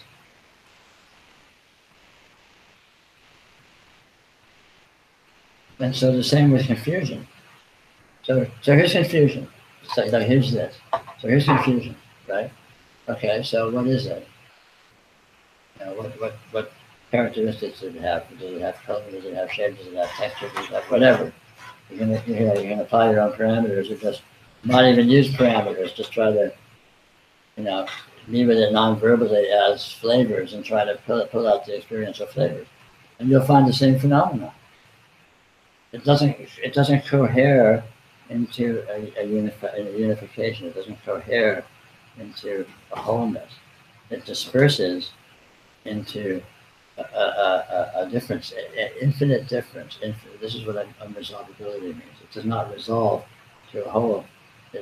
The closer you look, the more you find. And you take any portion of that more and you look at it closely and you find more there. And you take any portion of that and you look closely and you find more there. It's like a galaxy. An astronomer looks at a galaxy and he sees a little patch of white in the sky. They look closer and, whoa, there's stars. They look closer at that and there's, whoa, there's more stars. They look closer at that and they zoom in on the sun. There's the sun. They look closer at that, they zoom in on that and there's all these stars. They look closer at that and they zoom in on that and what the fuck? I mean, it never ends, but where'd the galaxy go? Where's the galaxy? Is the galaxy the little patch of white, or is it the stars, or is it the quarks, or is it... There's no final perspective that you end up at, that resolves to, oh, now I've gotten to the bottom of exactly what a galaxy is. It's clearly seems to be there, but there's no it that's there. It's an infinity of unresolvable qualities that have no coherence with each other. And they don't even have it with each other because the qualities don't resolve into discreteness. It's not like it's a billion, a billion and a half qualities and they're all each sitting there. Any one of those qualities isn't actually a quality because if I look at it breaks up. So there's no it. It's just endless innuendo without end, literally without end. The closer you look, the more you find. Period. The closer you find more. The closer to that, you find more. The closer to that, you find more. Where does it end? It's not end. And this is not theory. This is experiential fact. Look at your experience, and you will discover it. And so all of these things, all of these stable objects and stable conditions that seem to be coherent, do not stand up to scrutiny. If you look at what the actual experience that they consist of is, you will find absolute unresolvability. You will find nothing. Or let's say no final thing. You will find an infinity of thingness that is spread across infinity like an infinite cloud.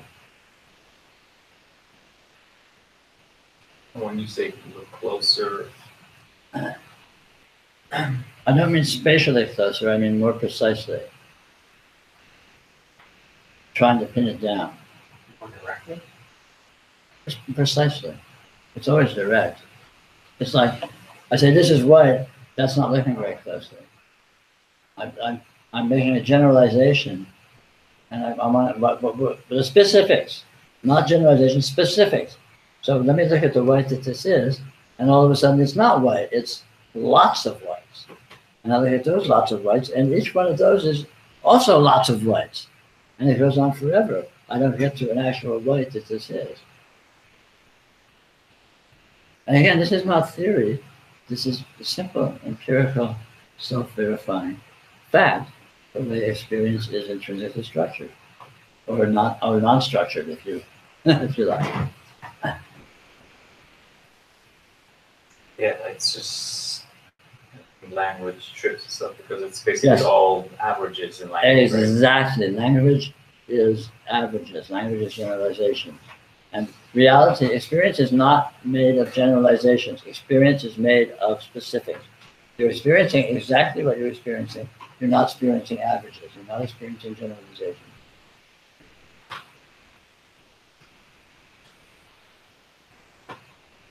Just look at that fact. Experience is made of specifics. And exactly what are the specifics. And you check that out and bang, you're off and running. And you're never going to stop running. As long as you're trying to pin it down. Check it out for yourself. Look and see. I mean, it's really very simple. It's just science. It's empirical. It's like, well, here is this experience. What is it? Well, you look and see what it is. That's what a scientist would do. I assume I don't know what it is. Here's this peculiar thing. Cool, it's right here, I can examine it, so examine away.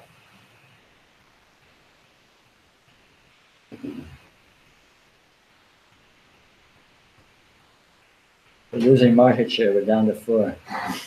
Not the hot topic, I guess. I don't know why. To me, this is the killer shit. To me, this is like, you know, this rocks. I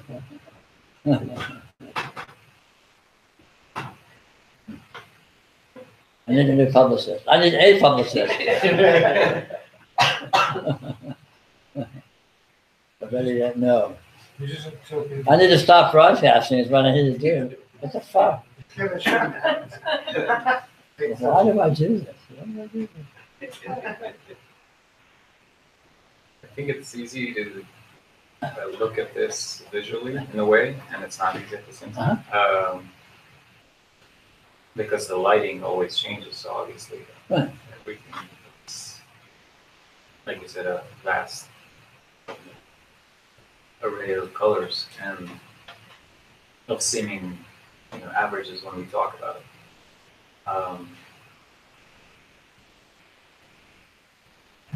Other senses are different. I mean, they're obviously very transitory.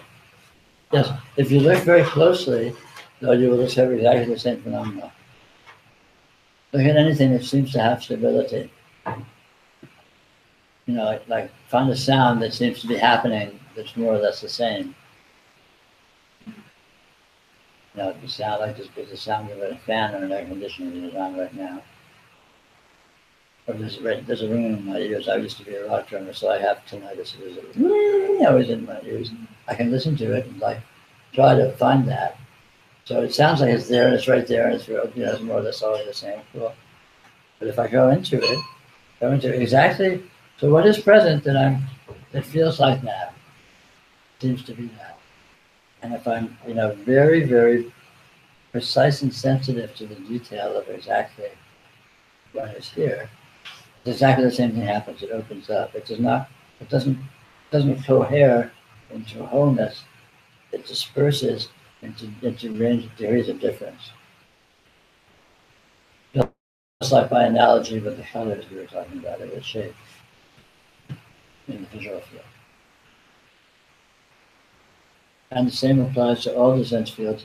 It also applies to non-sensitive fields, like, mind, thoughts, also intuitions or psychic phenomena, or whatever, non-sensory, whatever classifications or categories you have or not for your non-sensory experience. If you look closely at your experience, so most of it is actually non-sensory, just in terms of volume. As humans, we're very used to attending our sensory experience, and so we think of that as being huge, and we think of this as little tiny, digital of thought and weird little vibes or something that's sort of in the background. But if you look very closely and take inventory, you may be surprised. Because if it's the other way around. It's very clear that most of the attention goes to thoughts. Yeah, well, but not just thoughts, but I mean even beyond thoughts, and not even emotions, things we don't have language for, just subtle vibes and subtle weirdness and subtle whatever the fuck. It's completely non-human, realms of actual experiential flavors and energies that do not have human classification of any sort, vibes, whatever. It's a kind of attention goes to, not the attention goes to the artist, the kind of attention that claims that there's some meaning. But the rest of this is all going on without them, without any blame.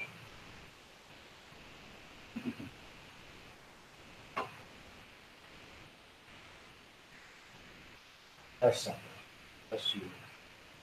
unless thought claims it or defines it, it's without that. It is. Anyway, I think we're probably talking about that.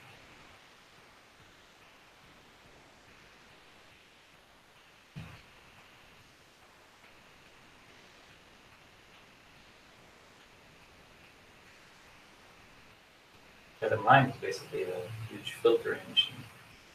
Well, it pretends to be. I mean, even the senses, I didn't know this, but apparently 5 senses is just a theory by Of Aristotle. course. Currently, neuroscientists know for ages that there's, I think they count now more than 20 or 30 senses that a human has. That's one sense. Experience, the only sense for it. All of these divisions are false because all of it blended together, all of it's the same thing. And again, you find that if you look very closely, at what is present. I mean, you can turn the same investigative technique to the senses themselves rather than supposed objects appearing in the senses. So, what is light? So, vision is the perception of light. What is light? And then the same thing with sound. What is sound?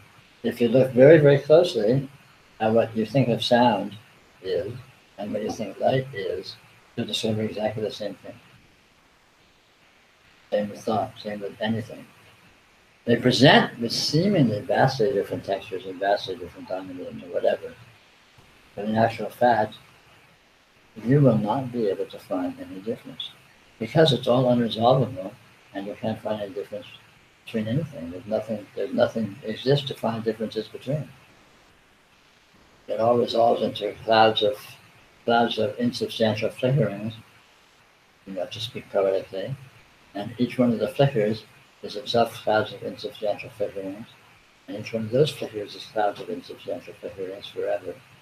So where are you? Where do you end up? Where do you stand? Confused.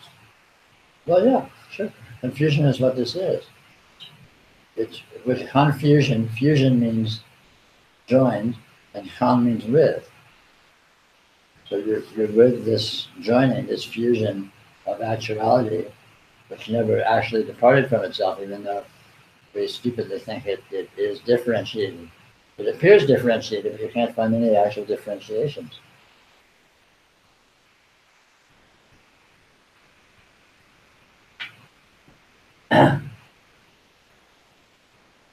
Good shit. Yeah, the discovery of it being the same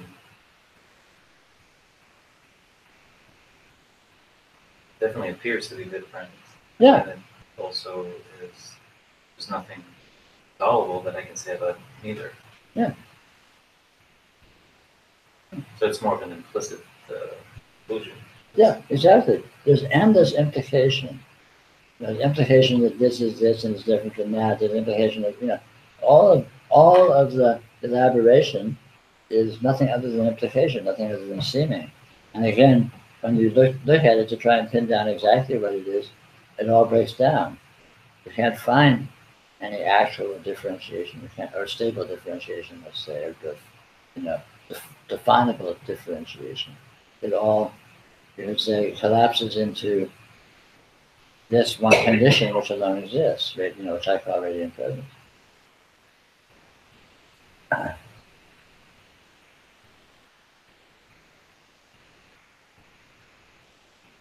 The radiant presence isn't some abstraction behind all of this specificity. It's what all the specificity actually is. If you're looking at it more precisely to see what to investigate, what is here? What is all of this implication? What is all this seeming? You don't find the implication in the way it seems to be implied. You don't find what it seems to be. You find what it actually is, which ultimately collapses any individuation, collapses any differentiability, and you just find this that is here. And it's not. Don't listen to me. It's not true when I'm saying it. Look for yourself. Check it out. It's right here. You can investigate it. It's just empirical. It's be a scientist. Assume that everything you've been told may or may not be accurate, i.e., maybe inaccurate. everything. That the world exists, that you exist, that gravity exists, that there is space and time. Just suspend it all. You don't need to. Don't believe in it. Just suspend it. Suspend but believe, and say, well, here. But even if I don't believe in it, this is present, whatever it is. So check out what is this that is present. And check it out by looking closely, by being with it intimately, by being with it precisely, and that is yoga.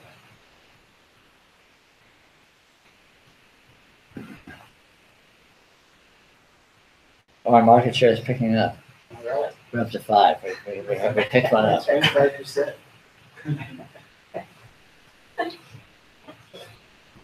Maybe we need new guest stars.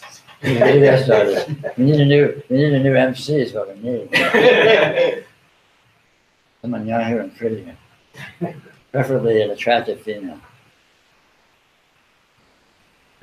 Avatar.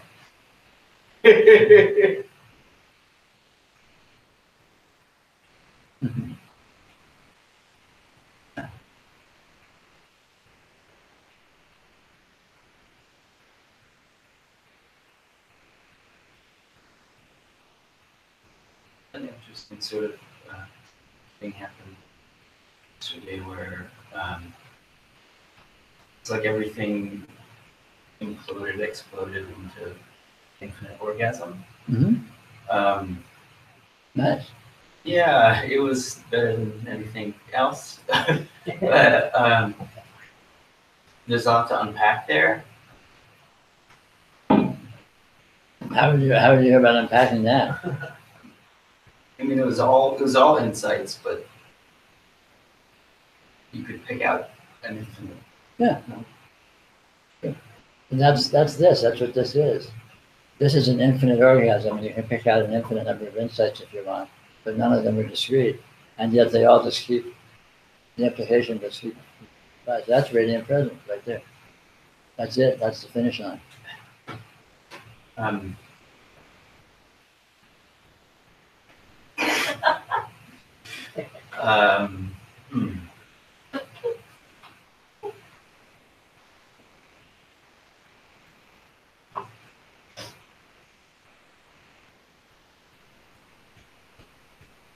We all thought it was yoga. This is about sex.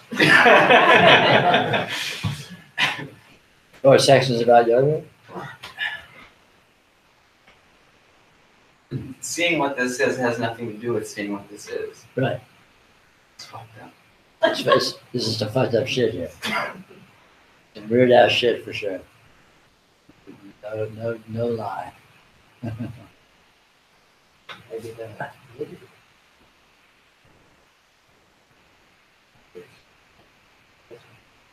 Or not. What does fine mean? What does not fine mean?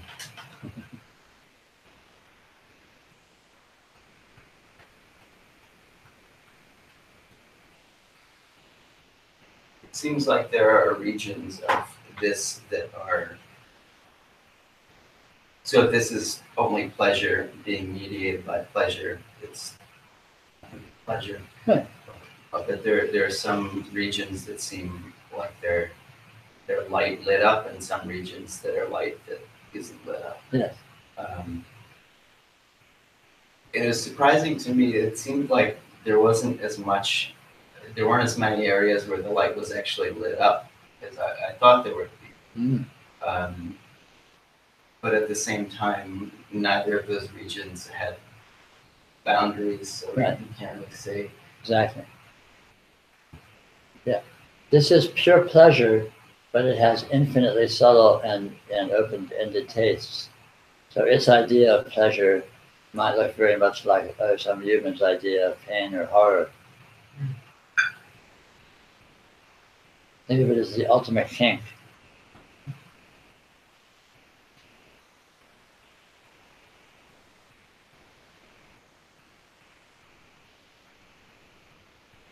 But this just being with itself as light seems to just occupy one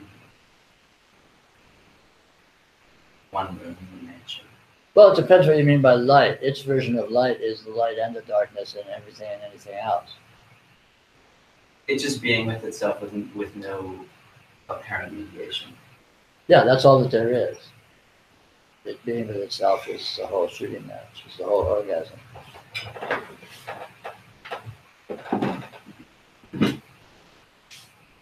It kind of sucks though, because any human concept of pleasure just is like a horrible parody. Yes, it is. It's horrible, but not necessarily unenjoyable.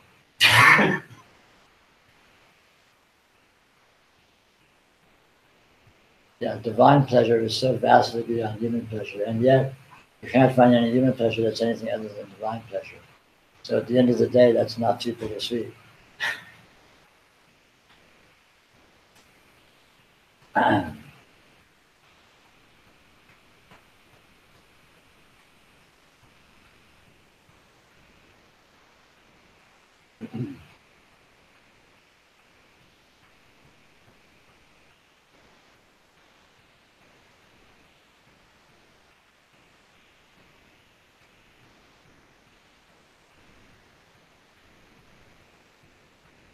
Another way to put it is human pleasure pales beside divine pleasure. But on the other hand, you can't really find any human pleasure. And if you really look closely into human pleasure, all you find is divine pleasure. So it's a kind of a non-issue. It's kind of hard to be too disappointed. You can't really find the lesser. When you look into the lesser, all you find is the greater. Even though it may seem to be a lesser.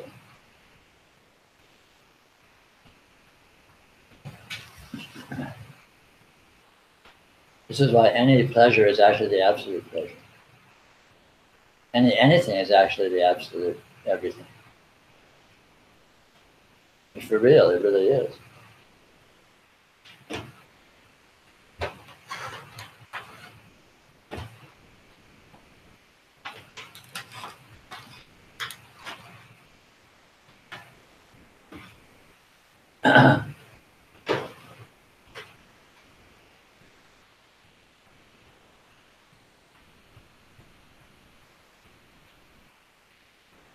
We've been talking about sex and bringing up our markets here.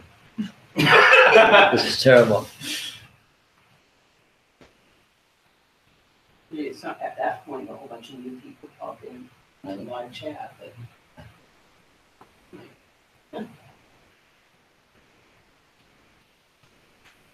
It's the World Cup.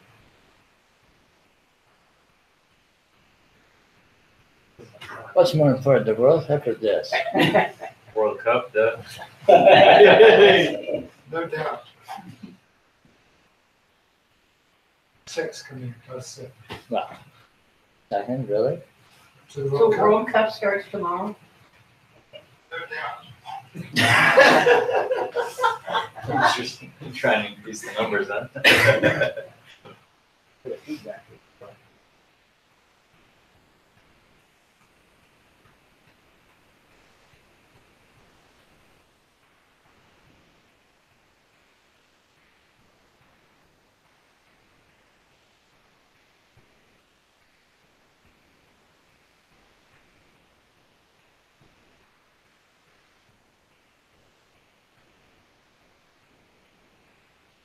I had an interesting experience in Mexico.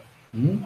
Talking about pleasure and divine pleasure and orgasm. Mhm. I was on a retreat and just sitting in my room, and this towards the end of like the 2 weeks, and it was like fire built in my belly, and then like it rose up, and I could say the chakras were activated, and then it was just like pure bliss raining through like my toes to my arms. It was just like, oh. You know, what was that about? Was that just like an ordinary experience that happened during retreat, or it could happen? Well, it's, of course, it can happen anytime. Retreat's just a concept. You know, it's everything that happens is the same, which is essentially you can look at it as being your energy unfolding itself, if you like, if you want to look at it in those terms, or your energy dancing with itself. And as it does so, there will seem to be all sorts of apparent symptoms of experiences and qualities and so on and so forth. They can be seen to be physical or mental or emotional or inspirational or seeming synchronicities in the outside world or whatever. It doesn't matter. It's all the same thing. And all of this is simply symptoms of your energy in its process. I mean, all of your experience is nothing other than that. So no experience is particularly important. It's like if you're at the beach watching the waves come in, there's a big wave and then it sort of settles and there's nothing, and there's a big wave. But when there's a wave, it's just ocean, and when there's no wave, it's just ocean. So you have these seeming peak experiences of these amazing energy events and stuff. It's just it happens to be a wave is coming in at that moment. But that's not special and important because the wave wouldn't be coming in if the ocean wasn't there doing its process. And when there's no wave coming in, it's the same ocean doing the same process. So the symptoms in themselves are not particularly important. It's the intrinsic process that is important. It'd be nice to like recreate that experience. Well, have at it if you want to play with that. Have at it. Yeah, but it takes effort. In Japan, they call that the tumo or inner fire. Sure. You generate bliss, but you gotta like hold your breath and techniques. Sure. And sit in the snow all night with a wet blanket on it. Thanks a lot. I'll save my one hotel room, thank you. Same bliss.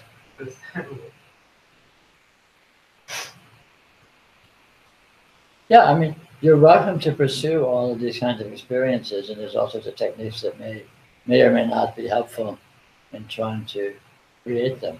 But if you create or experience some kind of experience, you won't have actually gained anything, and if you don't, you won't have lost anything, because this is what it is, whether you have that experience or not. And that's the liberating fact. That's the powerful fact. And you're free to chase all these experiences all you want, but if you want liberation, find the common denominator. Find what is always true when there's peak experiences and when there isn't. And discover that the peak experiences are actually not any different than the unpeak experiences. And at that point, when you realize what this is, there will be nothing but peak experience.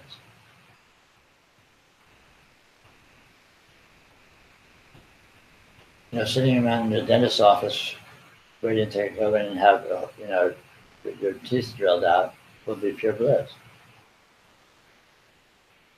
No more so or less so than, the chakras blowing open and, the whole deal. It's all the same. It really is. It really, really is all the same. And that being so, you're free to pursue what you enjoy. So it's a win-win. Pursue pleasure, pursue the things you like. But you aren't gaining anything when you get them, and you're not losing anything when you don't. That's what's liberating. Sure seems that orgasm has root power has down. But you're saying that doesn't. No, of course not.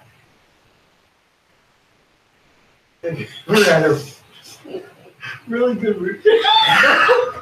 Dude, this guy gives really good root canal. I don't care. The worst orgasm is better than the best root canal. You're gonna put that on your car. It's a bumper sticker. Obviously, yeah. Or dentists, or their clients, patients.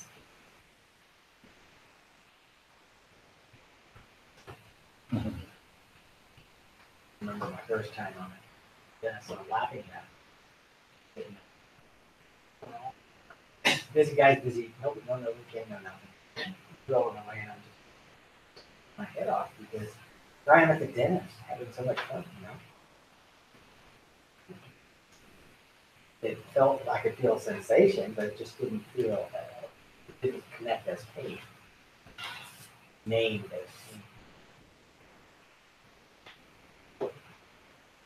It does appear fundamentally different, though. The divine, if that's what you called it, or the pure pleasure, which seems more the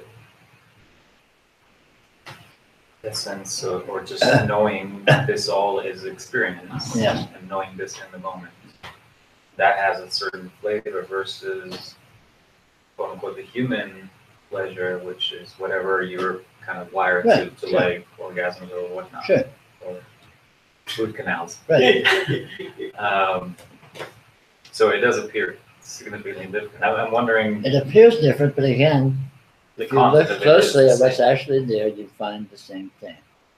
You really do. And once you know it's the same, then you don't need to go out and get root canals when you'd rather have orgasms, by all means. Pursue what you like, but see what this is, and you will be liberated. You will be realized being. You will be dancing in the light eternally, whatever it is you're doing or not doing. This is without tea. That's right. But it could have an implication where your affinity to a certain type of enjoyment is just or pleasure drops. Or not. I mean, whatever. Oh, we're hitting market share. We've said the word orgasm enough times. It's eking out. It's like People are saying, "I got tuned into this YouTube channel." They're talking shit. I think it's a root canal. It's the root canals that did it. it's the dentist. They're logging in.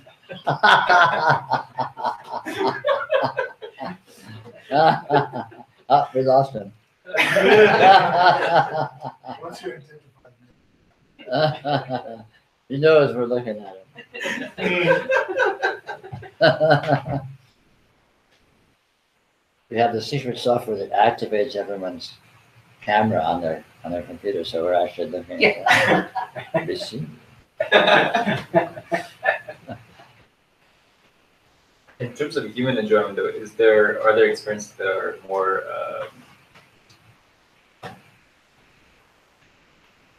More better. No, I mean like what did you say more better? No, I meant more desensitizing rather than sensitizing. It seems like if you keep repeating doing this seemingly the same thing. Well, sure. Novelty is always a good practice for sadhana. But again, the height of novelty is to notice that there's nothing but. Nothing ever repeats. Notice the absolute uniqueness of every experience in the moment. Exactly what you're experiencing right now, you've never experienced before and will never experience again. Completely, comprehensively. Every little flash or snippet of your experience right now, you've never experienced before. It's already gone. And that's always true. But having that knowledge be alive, I guess. It is alive. It's completely alive. It's undeniable. Discounted time and again. And yeah, then, but again, look and see. You have to, you can train in looking and seeing, and once you look and see, it will show that that is true. It's not true theoretically. It's not true as a nice hypothesis. It's fucking true. It's the empirical fact. And once you see that and know that, it'll be undeniable. And you'll notice that the seeming sameness, the seeming repetition, the seeming dullness is only seeming. It actually consists of absolute uniqueness, absolute spontaneity, absolute surprisingness. It's the truth. It's absolutely, it actually is that way. Yeah, so check it out. Yeah, it's all the same.